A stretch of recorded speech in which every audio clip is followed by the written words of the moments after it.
Hey everybody, this is Captain Job of the SS Leviathan, and I'm here today doing a very special interview. We probably should have done it a long time ago. So many of you have had so many questions for Freddy that we thought we'd do an official interview. So welcome, Freddy. I'm glad you took the time to join us today. Yeah, you're welcome. You know, I've been kind of excited to do this interview. It's been kind of fun, and then, all the fun things that we're doing and bring it together, and I think it'll be fun. It'll be good. Can I get you some orange juice? Absolutely. All righty, very good, very good. We've had so many questions from people, and it's very hard to get answers out to them because every single day people are asking questions online. And, you can't just sit down at a computer and answer them all day long. So we thought this would be a really good way to have some of the top questions to your health. Thank you so much. I love OJ. Okay, why don't we get right into it? How about this? Let's kind of start at the beginning. What influenced you to become a scuba diver? At my age, a lot of people will remember a show called The Undersea World of Jacques Cousteau. And Jacques Cousteau was a very pioneering kind of a guy. He had a great show on Sunday night. I can't remember if it was before Disney or after, but as a kid, I just watched Jacques Cousteau, the show, and Sea Hunt, right? Mike Nelson, my hero. And that was another program that was a lot of people credit their interest in diving to those two shows. And then I had my grandfather. He was a very famous guy in the dive world. He was one of the original Navy frogmen and the people that started that program. And then he was the first human being to go 350 feet. He did that in freshwater in one of the Great Lakes. And then he was the first human being to go 500 feet deep. And he did that, I believe it was in the Philippines. I actually have the hard hat helmet that he did it in. So that's kind of what got me going. So when did you first start scuba diving? I started for a time we lived in California. I was 11 years old. I started training when I was 10. They didn't have a kids program back then, and so they didn't really know what to do with me, but I had such a strong passion to dive. They finally said, well, if he can pass it like an adult, he can dive. And so I was 11. So do you remember your very first dive?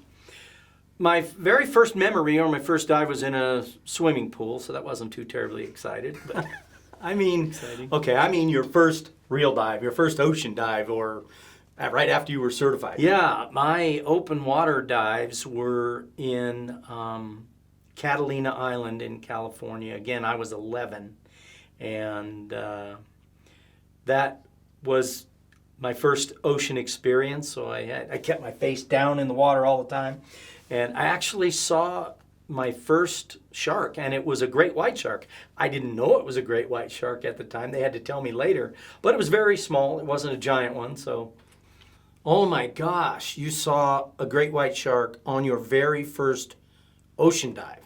Were you scared? No, I really wasn't afraid. I know that sounds foreign to a lot of people, but I was 11. There were a lot of divers around me. It seemed normal. And the movie Jaws, it hadn't come out yet. And with the shark, it just happened so fast. It just kind of swam underneath me and took off. That's right. You were certified in 1971, and Jaws came out in the late 70s, I think 78. Did seeing the movie Jaws shape how you saw sharks after that?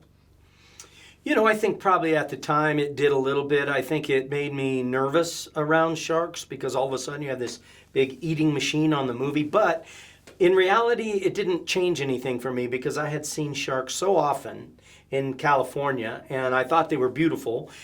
We dove with them. It was normal. They never did anything, so I never really had any reason to be afraid. Yeah. So what was the scariest thing that ever happened to you while diving? Well, when I was a kid, I was about 13 years old. I was at 70 feet, and I ran out of air. And I remember that was kind of traumatic, really. I probably didn't react the right way. I shot towards the surface. I remember passing out before I got there. I could see the clouds in the sky, but I was still underwater. Next thing I know, they pulled me up on the boat. My reg had stayed in my mouth, so I didn't drown. I didn't get water in my lungs or anything like that. And the next memory I had was being on the boat with people standing above me, kind of waking me up. Man, I'm glad you're okay. Does that experience still have an effect on you? No, not really. Not now.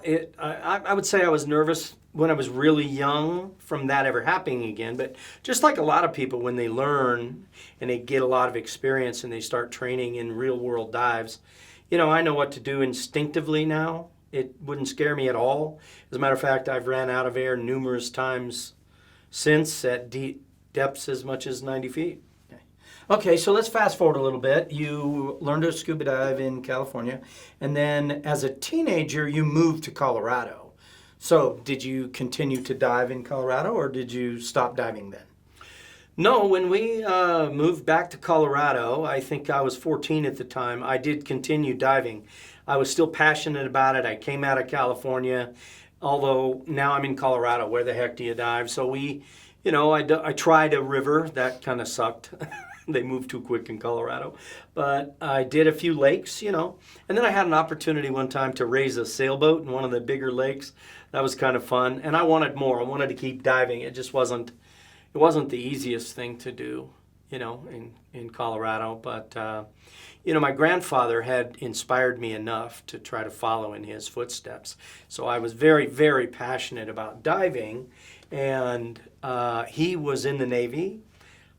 I got to that point in life where I kind of made that decision. I decided I was going to join the Navy. He was a gunner's mate, and so I joined the Navy as a gunner's mate. A gunner's mate?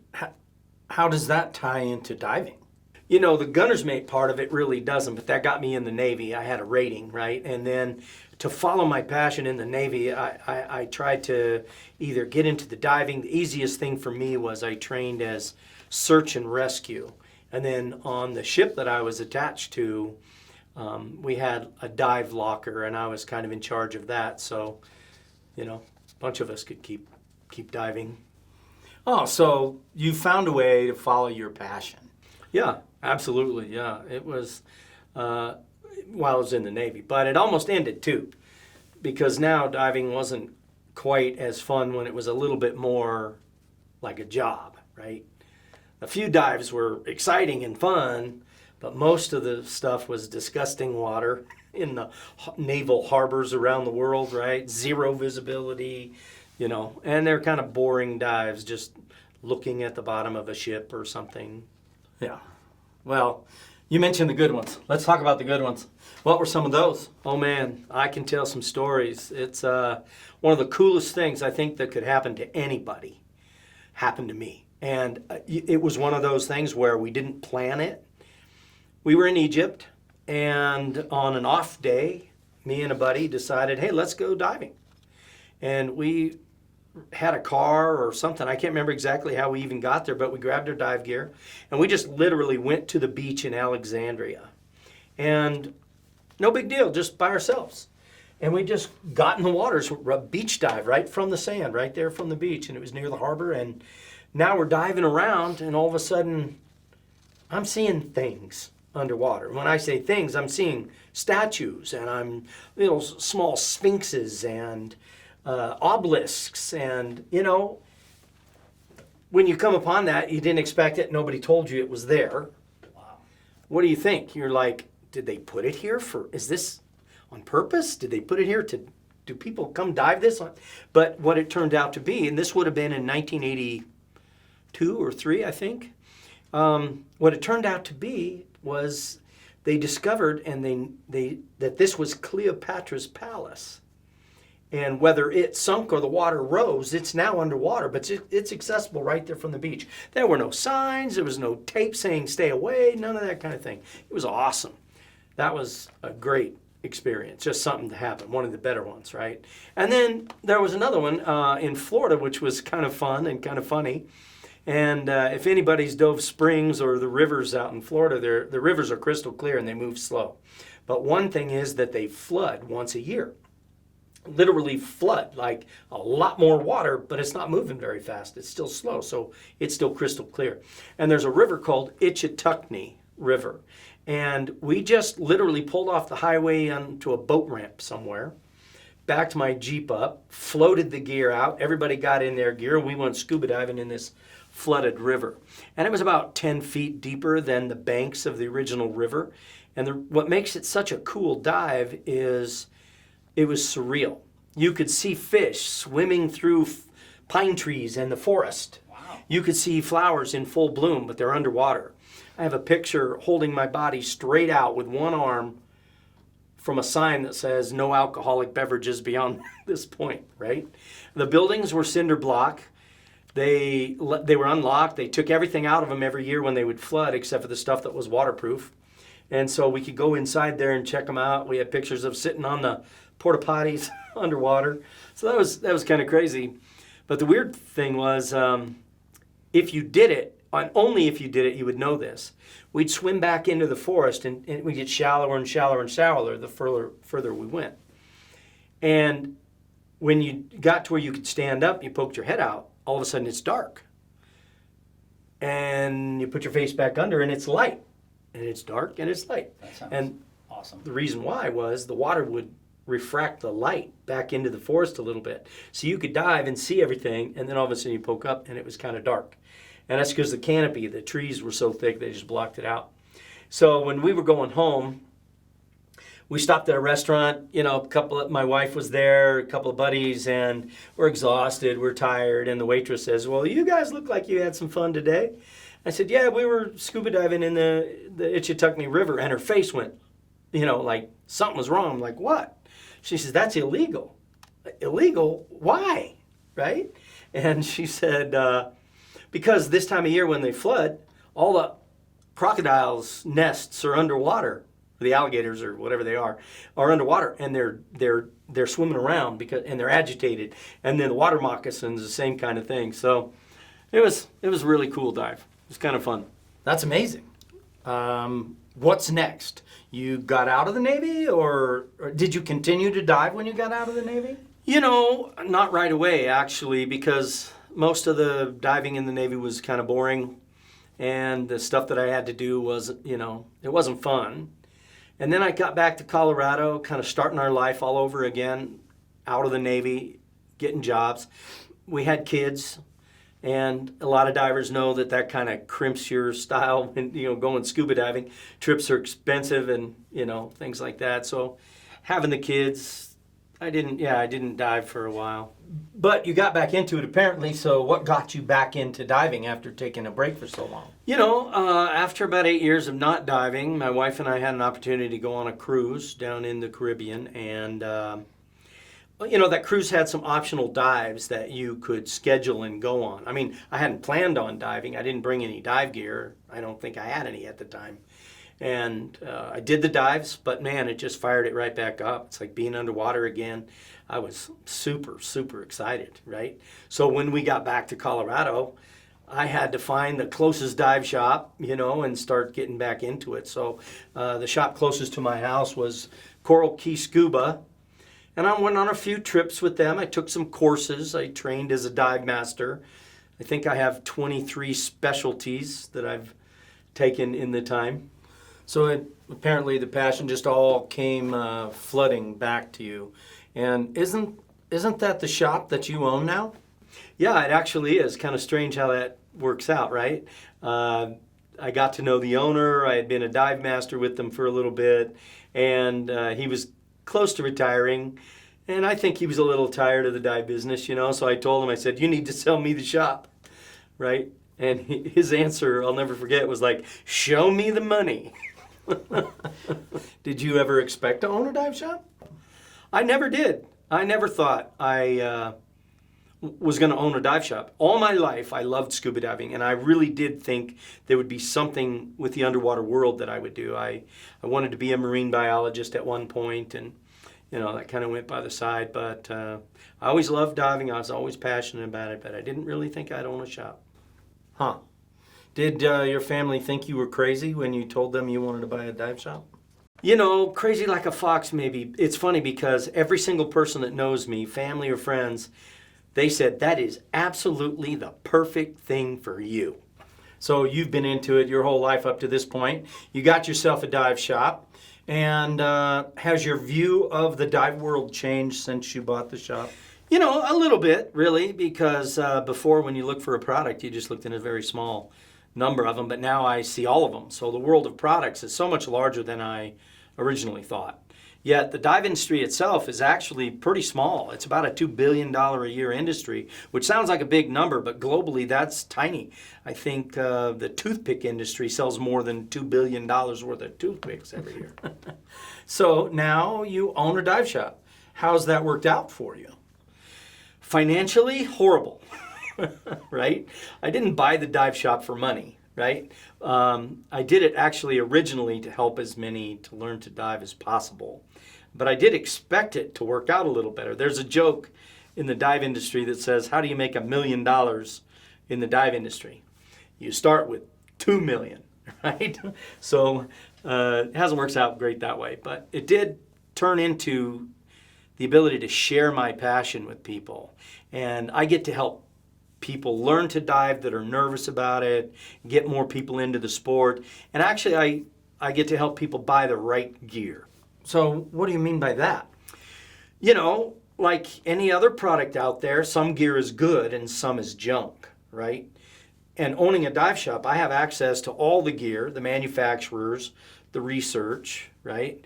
And this helps me share with people what's good and what's bad. If they have a bad experience with a piece of gear, they don't dive anymore. They give it up. But if they have good gear, then they don't focus on the bad stuff and they focus on the good stuff. So, yeah.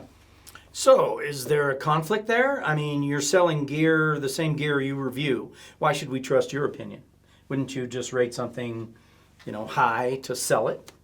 Yeah, I know. I kind of struggle with that a little bit too. I want to be known for having integrity in the dive world.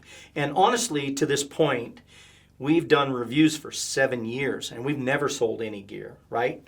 We told the truth about it, good, bad, or ugly. And I think that's why we've grown. That's why people have become, very trusting of us. But at some point, I do have 50 years in the diving experience, so you can trust my opinion. I do have a staff of very experienced divers, and there's no reason to distrust them. And now we have an online store. Some people might think that we do it just because we want to sell a product. Well, don't you? We do want to sell a product, right? And to be honest, we reviewed the gear and then people went somewhere else to buy it. They would ask us all the time, where do we get that? You told us how good it is. Now where do we buy it? And we were sending them all over the place. And it just didn't make sense, right? It's pretty expensive to make our videos, right? We had to buy all the products that we reviewed, right? In the early days especially, people thought I was making a commercial for a product. They paid us or something. I had to even buy the product to do the review. So building a nice ship, right, to film in, production costs, right? We made literally zero money and we had pretty high expenses. And, people have a BS detector in their head. They know when you're BSing them, right? They can tell if you're just pitching a product to sell or you're telling people your truthful opinion about it. So how did you actually get started doing the actual reviews? That's kind of funny. We were on a trip one time and we used to sell these flip-flops. And they were made by a dive manufacturer. And, they were great in every way for a diver, special. They had all these wonderful benefits to them, right? Except the left foot, the part that goes between your toe, would pull out. I went through 3 or 4 pair in 1 year. So did my general manager. So it was an obvious manufacturer defect of some kind, right? So it kind of pissed me off, really. And I wanted to tell the world not to buy these things. They were a very popular flip-flop, and I know people were getting, having problems with them. So we decided right there, we were in the Bahamas, and we're going to film and tell people don't buy these things. So that sounds like it was kind of born of trying to reveal a bad product that you had. Was that your very first video? Yeah, Yeah, it was. We took some footage right there on the beach and we told people all the good about them, right? Kind of like reviewing the product, and then the fact that that didn't matter at all because they were going to break anyway, right? We started thinking it was a legitimate service to offer to people until the manufacturer would either stop making them or make them better, right? So we helped divers avoid the product. We shot some footage of other products. We figured, hey, this is a really good idea. So we took anything we brought with us. And remember, when we left, we never planned on doing these reviews. It just kind of happened impromptu while we were there. So I took my wetsuit. I had the booties, the camera we used to even shoot the videos with, right? We made review videos to use in our store. You know, I believe we have some clips of some of those early videos. We're on the set of Flipper today, shark cages and all. And this is your 60-second review. And this is your 60-second review. 60-second review. And this is your 60-second review. In Nassau, Bahamas, on the set of Flipper the movie, in a shark cage. Let me out now. Hey, Randy.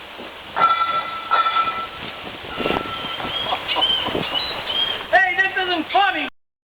So now I see how they started. The videos started. How did you get to today? Well, how do these things start? We made these videos. We showed them in our store.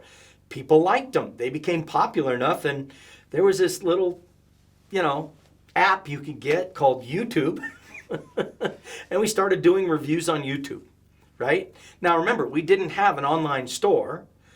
This was a service for people we were doing. It wasn't to sell products. And we had so many people ask us in the comments where they could buy the products, that, the ones that we rated good anyway. It was a no-brainer eventually to open up an online location where they could get them. And we could make some money, and the reviews just got more popular. So do you sell everything that you review on your online store? Yes, we do. So that brings up the question, why the products on your site that you don't rate highly? I get that question every now and then, and I know it seems kind of backwards. So we rate a product really bad, right? And then we have it on our store. Why would you sell something that you didn't believe in? And the best answer I can give you is that there are people out there looking for these products by name. And if they don't have them on my store to find, they're going to find them somewhere else. And all they're going to get is the manufacturer's pitch. This is the best product in the world, right? I want them to find that product on my site, right? And if I didn't have them, how would the people searching find them? And we include the reviews, good or bad. So if this product is a bad one, they find it on our site, they look it up, and we don't recommend buying it. That's the best way I know to get the information into the customer's hands. Now, there's also, when you're a dealer for a manufacturer, they have requirements for a retailer to carry a cross-section of all their products. So you can't just sell only the 10 items that you love from that particular manufacturer. You have to pretty much sell everything, and then we tell the people the truth about it. That makes sense to me. It really does sound like you're trying to protect the consumer. Yeah.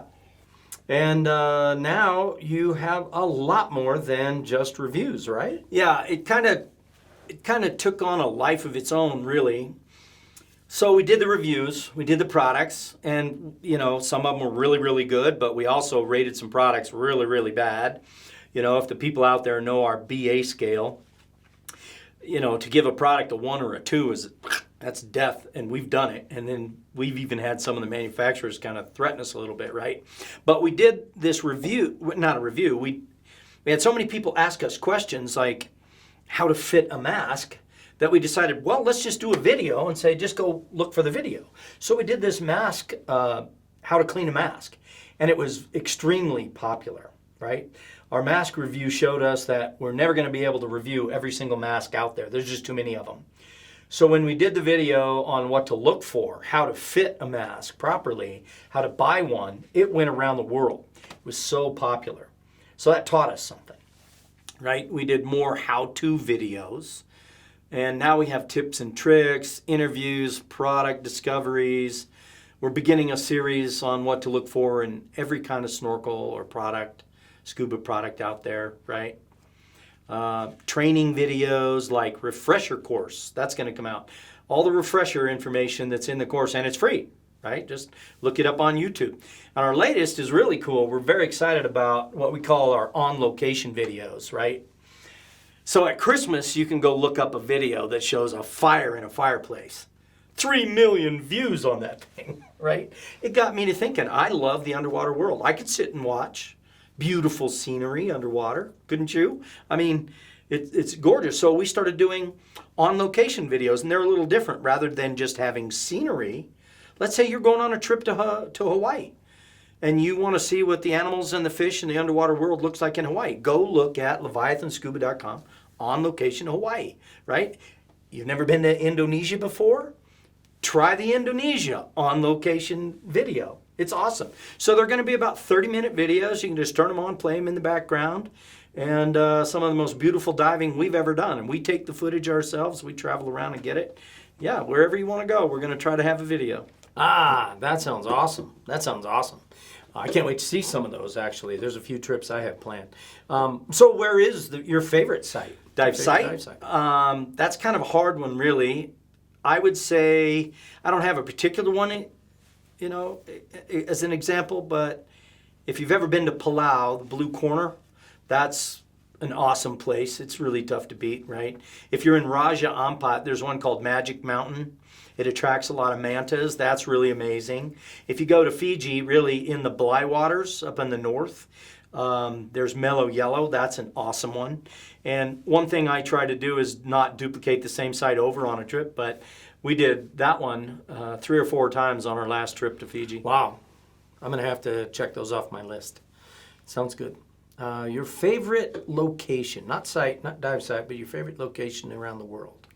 Easy answer, Raja Ampat. Yeah, so many people answer with that answer. So what's so good about Raja Ampat? Raja Ampat is like finding Jurassic Park, right? The real one.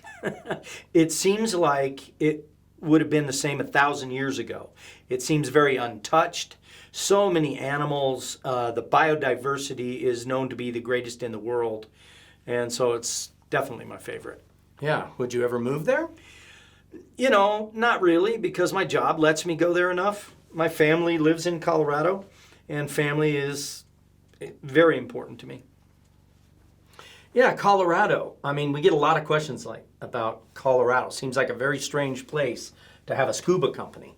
Yeah, I get that all the time. I mean, anytime I meet people, even when I'm traveling, they're like, Colorado? There's no ocean there, you know. But here's an interesting fact. Colorado has more certified scuba divers per capita than any state in the United States. Wow. Wow, any other state? Let's see. I asked you... Oh, yeah, okay. So where's your least favorite location? Unfortunately, that's also an easy answer. Cancun, Mexico is my absolute least favorite place. To dive, I should say to dive. It's a great party place, but there's nothing there underwater. It's basically been killed off. Too many people go there. It is one of the highest density diving communities in the world. And you would think that diving, it's just because it's cheap to get there, right? But so much sunblock has killed the corals and so many tourists in the water, and it's just really harmed the underwater world. That's too bad. That's too bad.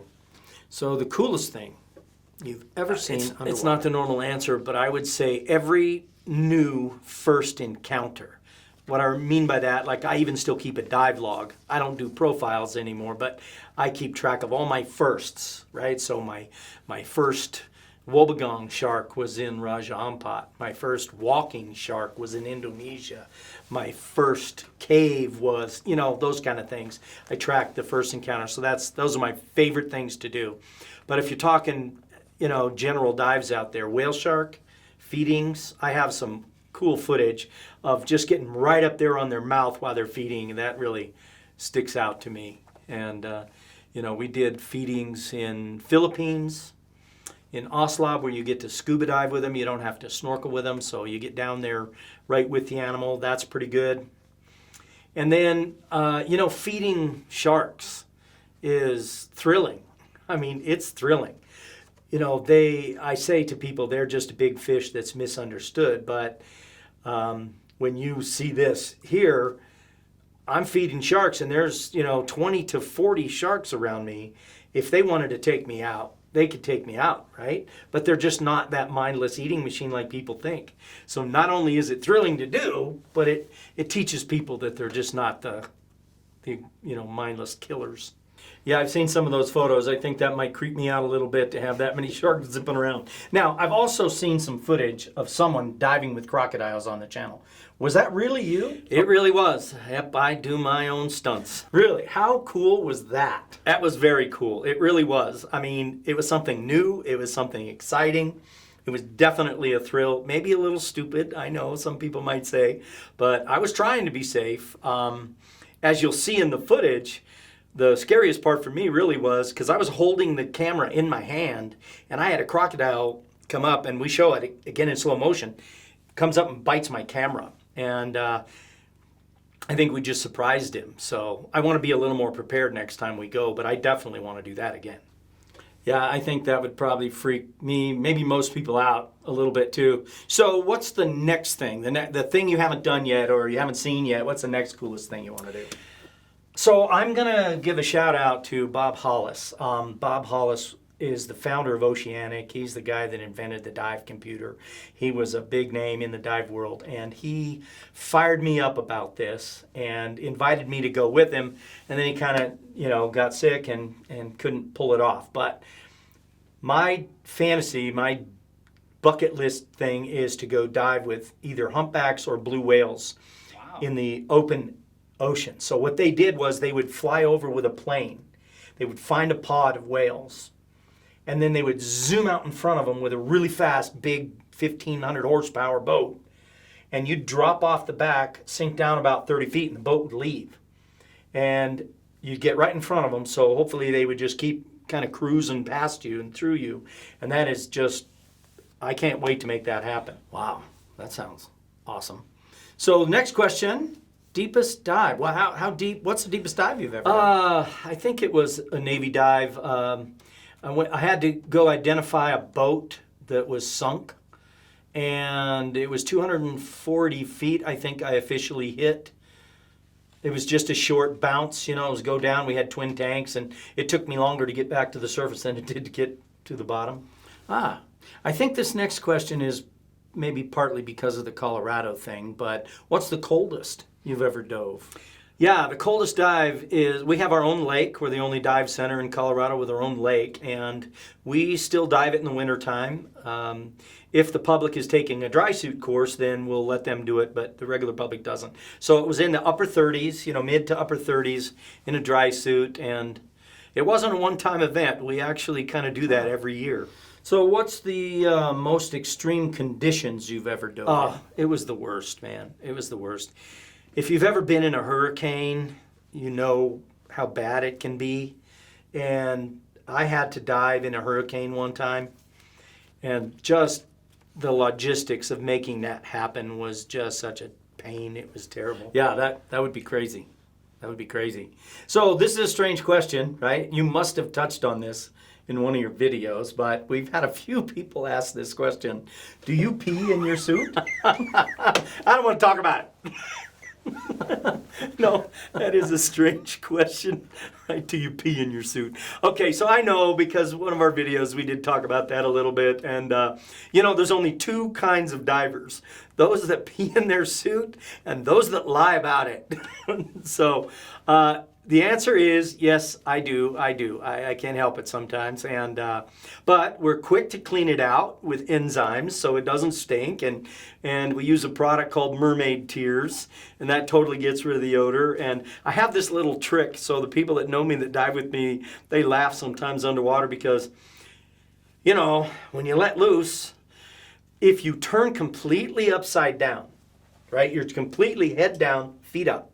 You pull your wetsuit out. When you exhale out of your regulator, the bubbles go whoosh all through your suit, but they're taking fresh water with. So usually they can tell if I peed in my suit because I go upside down and I just keep exhaling in my suit to take all the fresh water or fresh, the air bubbles of the fresh water going through. So let's see, as of this interview, you've been diving somewhere around 50 years right now, and that's a long time. What trends or changes have you seen, in the gear or technologically in the dive world? Changes technologically, so like with the gear and stuff like that. Gear is really a lot safer today than it ever has been. I see people that bring in old gear, and I go, you don't even want that anymore. An example would be, right, BCDs. They have integrated weight pockets. You don't have to have the extra weight belt anymore. I hated weight belts. I just hated them, right? You have regulators now that if they fail open, right? And so even having a second regulator as a backup, when I first started diving, you had to learn to buddy breathe back and forth because you didn't carry an octopus with you, and now you carry your octopus, you don't have to buddy breathe. Yeah, so how about attitudes? What are the trends or changes you've seen in divers' attitudes since 50 years ago? Attitudes, that's interesting. Well, I can think of good, and I can kind of think of maybe not so good too. For example, people are caring about the ocean more, right? There's a lot of organizations that are starting to step up that are cleaning the ocean, and you can support them, and I love that. And they're actually caring, right? There's, shark finning is starting to decline, thank God. But even in China, where it kind of flourished, it's starting to become a bad stigma to eat shark fins and just kill the fish just for the fin, for soup. So I like that they're caring a little bit more. But I don't think people are actually taking the diving as serious as they used to. You can get certified so quickly now, and it's really pretty darn affordable to get certified and to be able to do that. Some people just learn to dive just to check it off their list, right? Today, it's the dive class. We dove. Next, we're going to go parachuting or rock climbing or something like that, and it's just something to try. Whereas it seemed to me when I was growing up, it was a much longer process to learn, for sure. My course was 16 weeks. And so I think people were a little bit more invested, and therefore they were a little bit more long-term divers, So how about you in that time period? What is something that you've changed your mind about? You mean like conservation? Maybe, or your attitude about things in the dive world that's changed. I mean, you went from a young diver, mature diver, dive shop owner, you're with all the equipment now, so, Oh, attitude. Okay, so that's kind of a tough question, really. So conservation for me was a total change. I was that guy that now I hate to see, right? If I wanted a shell, I grabbed it. It didn't matter whether the animal was in it or not. I've taken portholes off of sunken ships before, and I didn't respect them. And, when I was a kid, it was just normal. The ocean was going to last forever, and I ate shark. I hate to say that now, but I did. I ate shark. I was totally ignorant about the importance of certain animals like sharks on the reef, right? If the sharks are gone, the reef is dying. So now I get to help with, the research, conservation, coral restoration, research for protecting sharks, things like that. So you mentioned research. Do you actually participate yourself in shark research? I'm going to give a plug to somebody who really deserves it, honestly. Fins Attached, they own the shark water vessel, and they allow citizen science. You can actually participate with them, and we do trips with them where you can go and you can tag sharks, you can take tissue samples, you can help process the information, the scientific information. You can help them with their transponders or the receivers, for the shark tags. You get to actually participate with it. And I got to go on the shark water vessel and actually do tagging and all that kind of stuff. That is awesome. I've seen the movies Shark Water 1 and 2, that Rob Stewart promoted. And they're both exciting. They're a little sad, but they give you hope, too, that we're on our way back because of things like what you're doing and what Fins Attached is doing. the research is helping, and it's getting better these days. So it does sound to me like you are always doing something. How much travel do you actually get a chance to do?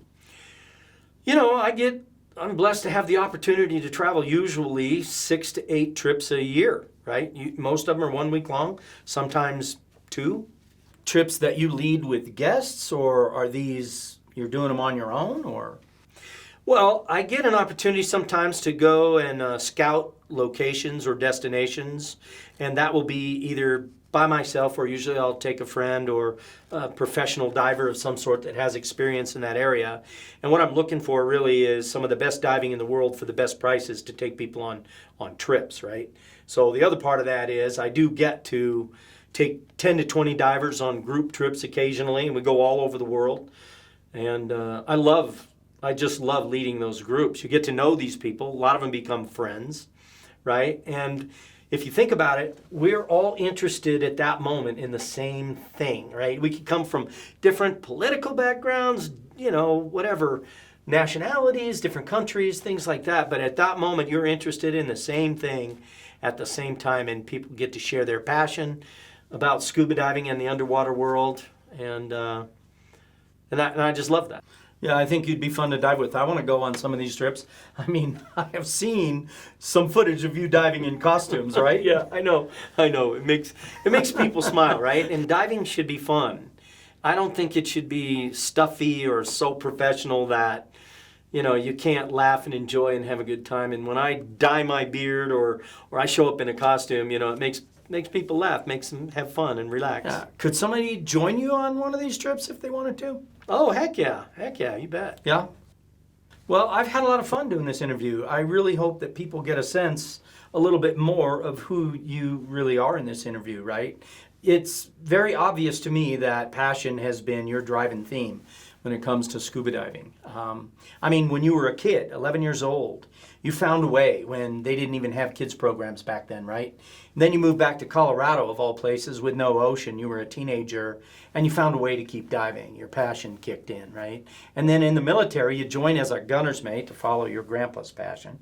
And, you know, you found a way to continue diving in the military. And even after it wasn't fun anymore and you got a little older, you found a way to continue your passion. And now it seems like it's driven you at every stage of your life, and you're sharing it with others. I really do get that sense.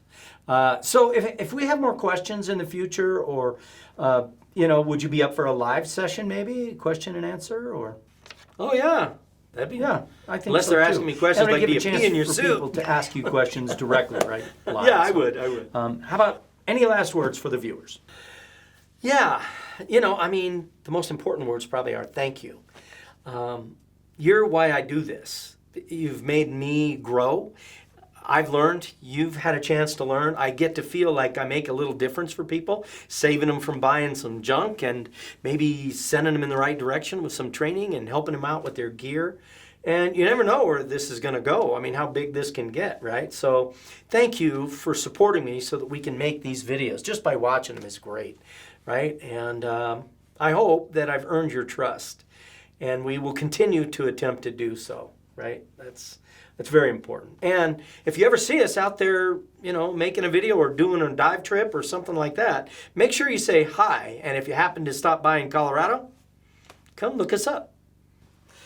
So, Freddy, I just want to say thank you for taking time out of your busy schedule and stopping by and answering some of these questions. I want to wish you good luck with the store, LeviathanScuba.com, and we'll be watching. Awesome. Thank you. Thank you.